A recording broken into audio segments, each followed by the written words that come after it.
the income of A is 20% less than the income of B, and the income of C is 70% of the sum of income of A and B. The income of D is 25% more than the income of C. If the difference between incomes of B and D is this, then what is the income of A? A, B, C, D. A, B, C, D, E, F, G, H, I.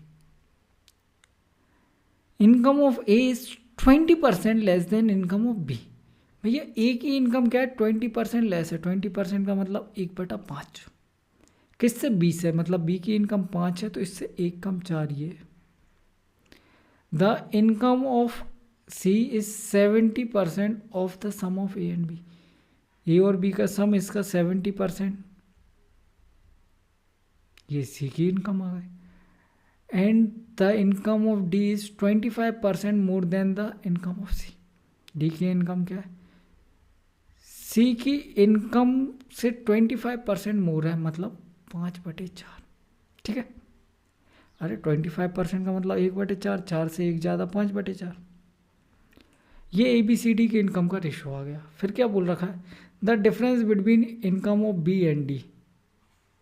B और D के बीच का difference दिया है और ए की income पूछिए. ठीक है. सी का कोई लेना देना नहीं है.